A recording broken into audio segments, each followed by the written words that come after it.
దేవునికి స్తోత్రం. మన ప్రార్థన పట్టుదల కలిగి ప్రార్థన చేసినట్లయితే, అందుకే మనం రోమీయులకు రాసిన పత్రిక 12వ అధ్యాయం 11వ వచనం చూసినట్లయితే, మీరు ప్రార్థన యందు పట్టుదల కలిగి ఉండమన్నాడు. ఏలియా గారు ప్రార్థన చేసినప్పుడు 3.5 సంవత్సరాలు వర్షింపలేదు. మరలా అతడు ప్రార్థన చేసినప్పుడు మరలా భూమి మీదకి వర్షం వచ్చినట్లుగా దేవుని వాక్యం తెలియజేయబడుతుంది. ఇదిగో మరి ఇక్కడ ప్రార్థన చేసినప్పుడు ఇదిగో దేవుని ఆత్మ అగ్ని పరలోకం నుండి దిగి వచ్చినట్లుగా దేవుని వాక్యం తెలియజేయబడుతుంది. నా ప్రియ జనాంగమా, నీ పరిస్థితి ఈ దినము ఏ విధంగా ఉందో ఒక్కసారి నన్ను నేను పరిశీలన చేసుకోవాలి. నీవు ఆసక్తి కలిగి ఉన్నావా? అత్యాసక్తి కలిగి ఉన్నావా?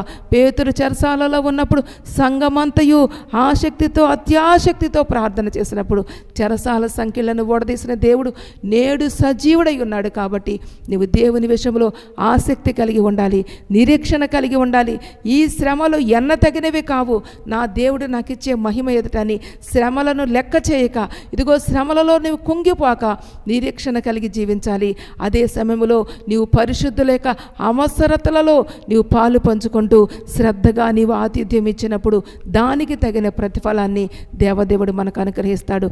అట్టి ధన్యత దేవదేవుడు మనకు అనుగ్రహించునుగాక. ఆమేన్.